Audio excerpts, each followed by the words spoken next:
Hi good morning students. ये आज का जो हम डिस्कस करेंगे ये 2 मार्क्स का जो आपका क्वेश्चन पहला रहता है जिसमें 10 रहता है और 10 में से 10 का करना रहता है 10 के 10। उसमें ऑप्शन और चॉइस नहीं रहते हैं।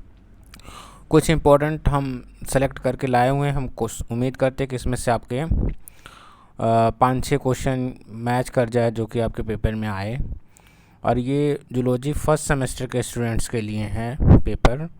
तो एक एक चीज़ों को हम देखते चलेंगे। जैसे आपको क्वेश्चन मिलेगा सेल, अब कितने मार्क्स वाले, जो 2 मार्क्स वाले उसमें चॉइस नहीं होता है, ठीक है। तो कुछ गेस करके हम ये आपके सामने लाए हैं। जैसे अब आपसे पूछेगा डिफाइन द टर्म्स, क्या क्या सेल लिखा रहेगा, या पूछ सकता है व्हाट इज सेल, तो आप सिंपली लिखेंगे cell is the structural and functional unit of life. Cell क्या है? Structural and functional unit of life, ठीक है। तो और दूसरी चीज़ क्या लिखेंगे? An organism developed from the organisation of cell. जैसे कि हम कह सकते हैं कि कोई भी ऑर्गेनिज्म का डेवलपमेंट होता है वो किससे होता है? सेल से होता है, ठीक है। तो हम कह सकते हैं सेल, सेल से आगे बढ़ेंगे कहाँ जाएंगे? टिश्यू, टिश्यू से आगे ऑर्गन, ऑर्गन से आगे ऑर्गेनिज्म, ठीक है। तो ये हो गया सेल। कि cell is the structural and functional unit of life and organism develops due to the organisation of the cell. Cell से टिश्यू, टिश्यू से ऑर्गन, ऑर्गन से ऑर्गेनिज्म, ऑर्गेनिज्म से ऑर्गन सिस्टम। तो ये हो गया डिफाइन द सेल, ठीक है। नाउ नेक्स्ट आपके सामने रहेगा 50 मार्क्स में लिखना रहता है वो क्वेश्चन, ज़्यादा लॉन्ग नहीं रहते हैं, 50 वर्ड्स में। 2 मार्क्स का रहेगा 50 वर्ड्स में। नाउ नेक्स्ट लिखा है मे बी पॉसिबल आ जाए प्लाज्मा मेम्ब्रेन। तो प्लाज्मा मेम्ब्रेन क्या है भाई? It is the outer covering of the cell. क्या है? प्लाज्मा मेम्ब्रेन सेल की आउटर कवरिंग होगी।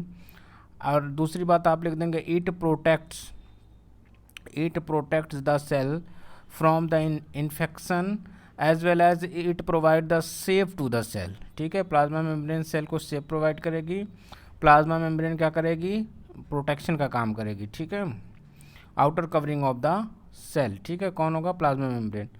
नाउ नेक्स्ट क्वेश्चन आपको आ सकता है माइटोकॉन्ड्रिया। तो सिंपली आप कहेंगे mitochondria is also known as power house of the cell, ठीक है।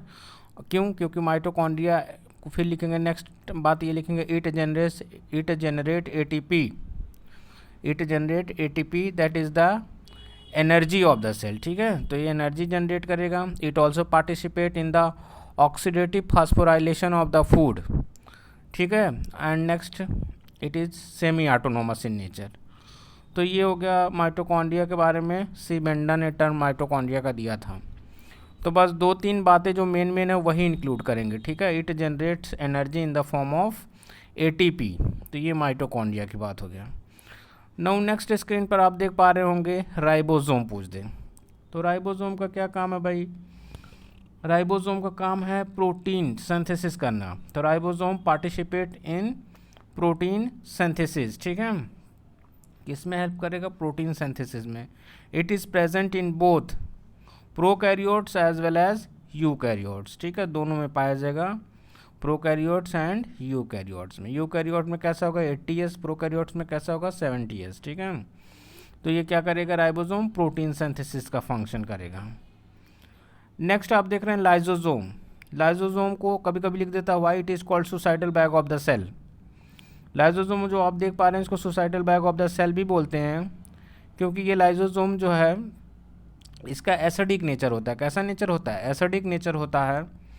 और ये कुछ कुछ डिफेंस मैकेनिज्म में भी वर्क करता है, क्योंकि माइक्रो ऑर्गेनिज्म को एसिडिक नेचर होने की वजह से किल कर देता है, ठीक है। तो किल कर देगा और दैट्स वाई जो डेड सेल्स हैं उनको ब्रस्ट कर देता है। That's why it is called suicidal bag of the cell. Wastage को किल करना, डेड सेल्स को ब्रस्ट कर देना, हटा देना, ये सब काम लाइजोसोम का होता है, ठीक है। लाइजोसोम क्या करेगा?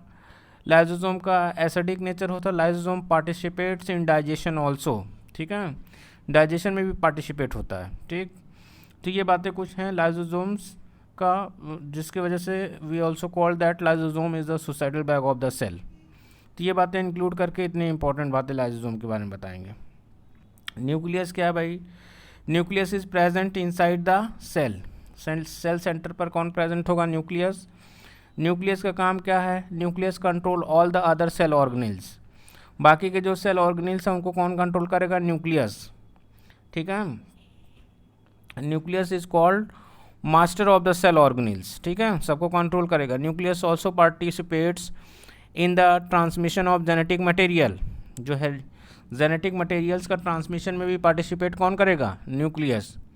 तो ये हो गया न्यूक्लियस के बारे में। आप देखिए नेक्स्ट आप देख पा रहे हो RER, rough endoplasmic reticulum. RER, rough endoplasmic reticulum, it participate in the synthesis of ribosome, ठीक है। स्मूथ एंडोप्लाज्मिक रेटिकुलम लिपिड का सिंथेसिस करेगा, इट सिंथेसाइज लिपिड, लिपिड का सिंथेसाइज करेगा स्मूथ। रफ का सिंथेसाइज कौन करेगा? राइबोसोम का synthesise rough endoplasmic reticulum. Now next centriole. Centriole देख पा रहे होंगे, ये भी सेल में प्रेजेंट होगा सेंट्रियोल। और सेंट्रियोल का जो काम है वो क्या है? सेंट्रियोल का काम जो है वो सेल डिवीजन, एनिमल सेल में प्रेजेंट होगा और क्या करेगा? सेल डिवीजन का काम करेगा। कौन सा काम करेगा? सेल डिवीजन, ठीक है। It is present only in animal cell. Now next we will be seen on the screen apoptosis. Apoptosis is the programmed cell death. मतलब हमने कई बार बताया था कि जो एक्सेस सेल्स होती हैं उनको डेथ करना, किल करके रिमूव कर देना, ही क्या कहलाता है? अपोप्टोसिस। फॉर एग्जांपल हम कह रहे हैं कि हमारी उंगलियां चिपकी हुई नहीं हैं, बीच में गैप है। जब हम छोटे थे तो हमारी आईलिड्स और उंगलियों के बीच में मेम्ब्रेन थी, इन मेम्ब्रेन को रिमूव कर देना ही क्या कहलाता है? अपोप्टोसिस। तो एक्सेस जो सेल है उनको रिमूव कर देना ही क्या कहलाएगा? अपोप्टोसिस। तो programmed cell death, that is known as apoptosis. बहुत से बच्चों की दोनों उंगलियां ऐसे लगी रह जाती हैं, वहाँ पे अपोप्टोसिस सही से नहीं हो पाता तो चिपकी रह जाती है, बाद में डॉक्टर उसको ऐसे हटाता है मेम्ब्रेन को। तो apoptosis is the programmed cell death. Now next is that is meiosis. Meiosis भाई देखो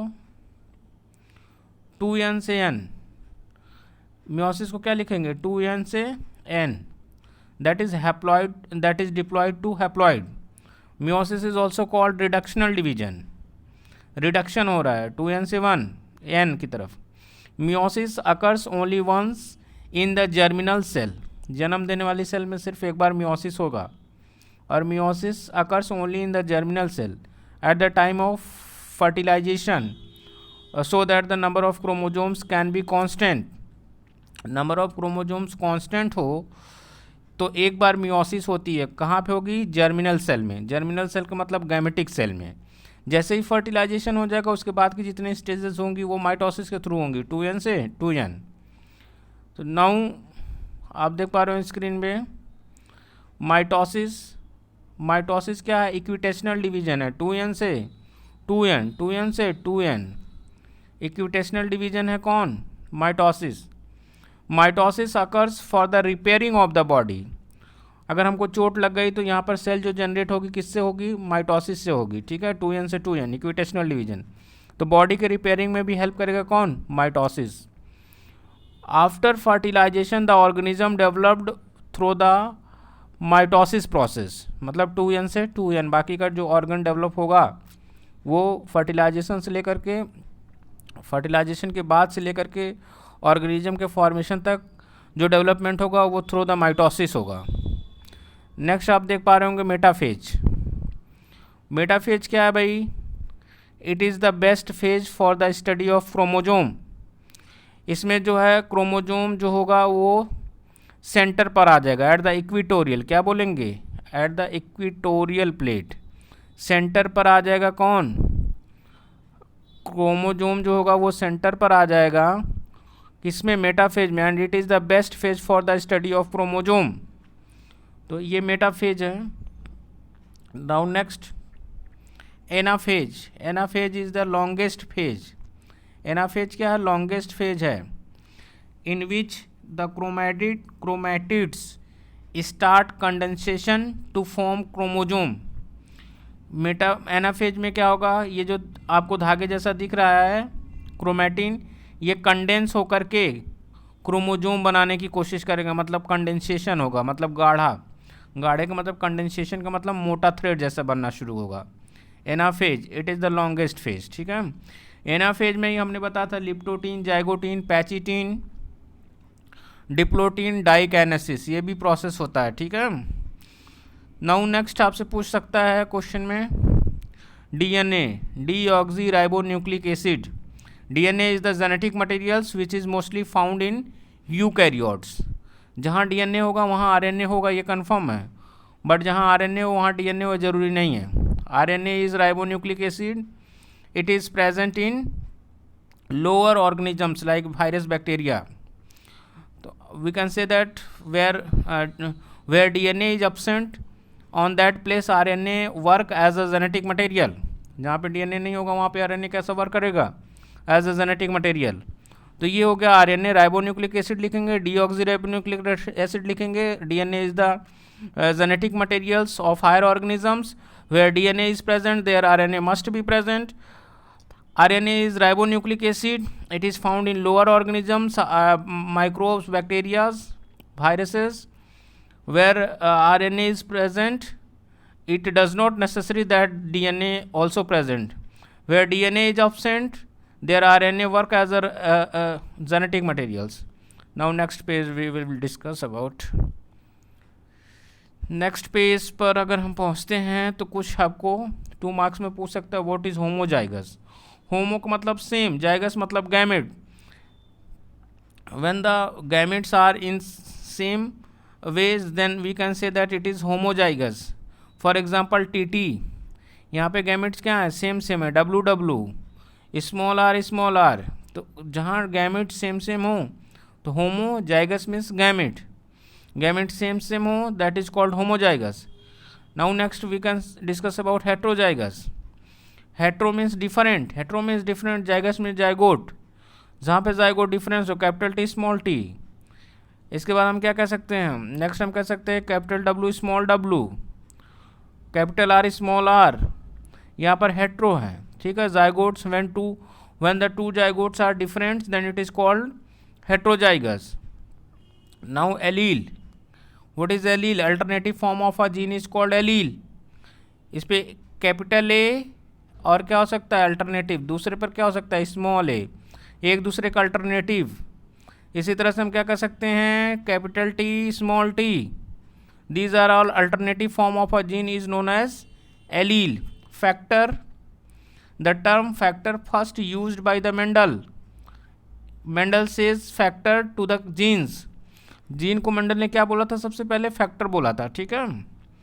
नाउ नेक्स्ट आप देख सकते हैं, पूछ सकता है what is a pedigree analysis. Pedigree analysis क्या है भाई? आपने बोला था it is also called family tree. इसको हम क्या बोलेंगे? फैमिली ट्री भी बोलेंगे. पेडिग्री एनालिसिस में हम डिजीज़ का या जेनेटिक कैरेक्टर्स का स्टडी करते हैं from one generation to next generation. तो with the help of pedigree analysis we study the disease as well as the characters which are transferred from one parents to another parents, ठीक है. It is also called family tree. So this is called pedigree analysis. Pedigree analysis is also called pedigree chart.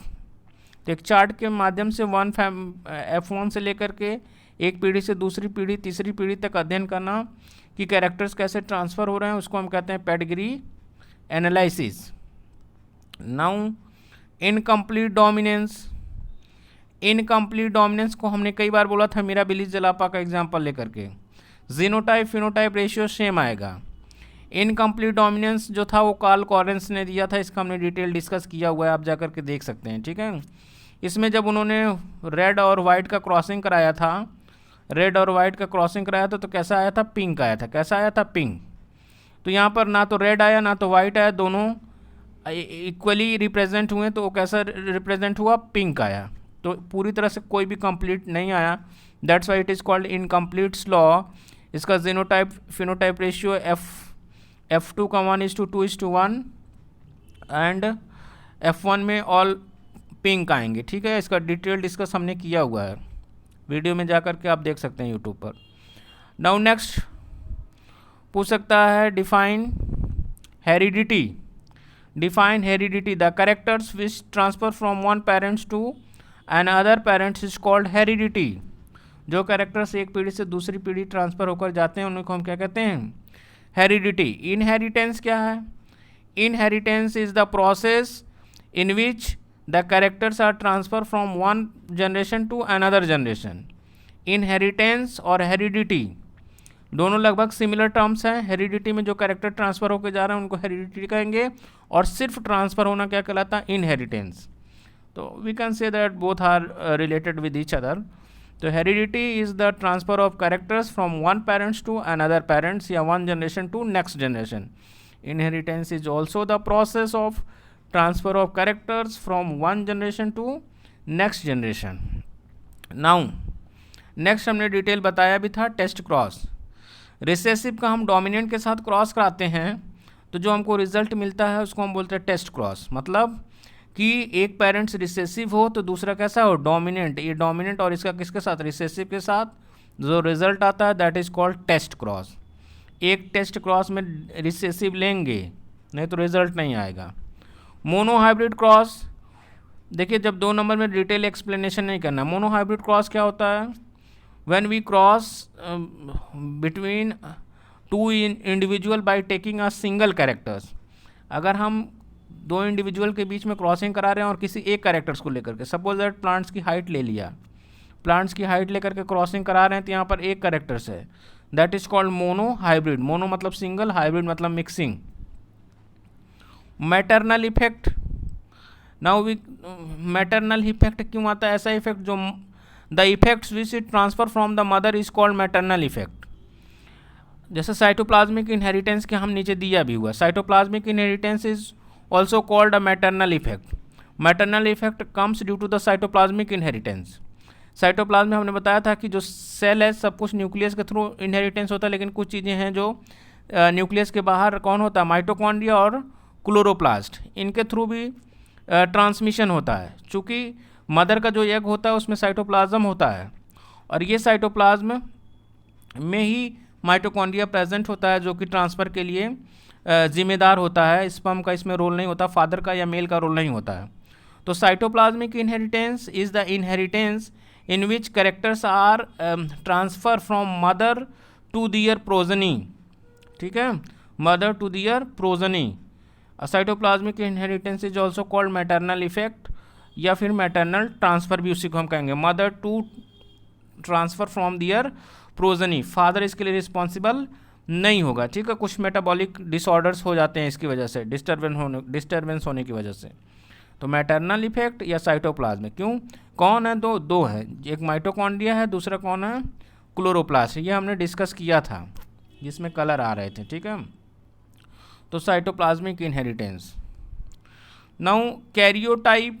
भाई karyotype, human karyotype का भी एक chart है. ठीक है, carrion का मतलब न्यूक्लियस, टाइप का चार्ट मतलब हम कह रहे हैं 23 टोटल पेयर ऑफ क्रोमोजोम है, तो टोटल नंबर ऑफ क्रोमोजोम 46 है. इनका एक हमारे पास चार्ट है, कोई इस तरह से है, किस तरह से पहला क्रोमोजोम, दूसरा, तीसरा, चौथा क्रोमोजोम, इस तरह से, जिसको हम कैरियोटाइप बोलेंगे. ठीक है, तो the karyotype is a total number of chromosomes which is represented by their morphological structures on a chart.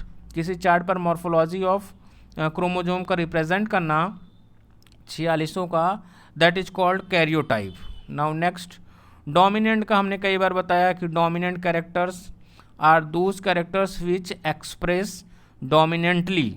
ठीक है, जैसे capital T is dominant over small t and characters will be comes according to the dominant chromosomes. ठीक है, इसी तरह से recessive का, तो रिसेसिव कौन होगा? स्मॉल टी हो गया तो ये रिसेसिव हो जाएगा. The characters which is suppress by the dominant character that is called recessive characters. Now next parasites. Parasites किसको बोलेंगे? जो दूसरे पर डिपेंड करे. ठीक है, तो हम कह सकते हैं कि पैरासाइट्स आर द ऑर्गेनिजम्स या micro organisms which depends upon others for their nutrition, foods, etc. तो ये पैरासाइट्स कई तरह के पैरासाइट हो सकते हैं. Indo parasite, ecto parasites. तो पैरासाइट भी कई तरह के. वायरसेस का देखो, viruses is the connecting link between living and non living. Virus क्या है? सजीव और निर्जीव के बीच की एक कड़ी है. If the viruses are outside from the body then they behave as a non living, and if it entry inside the body of an organism, then it becomes active and behave as a living organism. Infectious disease देखो भाई, infectious disease, the disease which is transferred from one person to another person is known as infectious disease. infectious disease जो एक से दूसरी जगह transfer, infectious disease is also called communicable disease, and non infectious disease is also called non communicable disease. जो disease transfer ना हो, जैसे fever हुआ, नॉन इन्फेक्शियस हो गया, non communicable, person to person transfer नहीं होता है।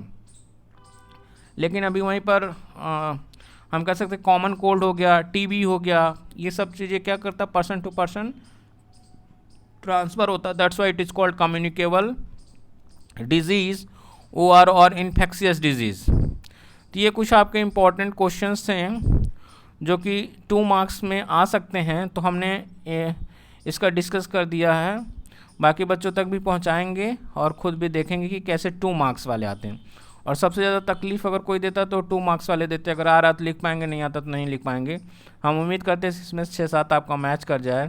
Thanks for listening as well as watching the video. Have a nice day. Share to the other students.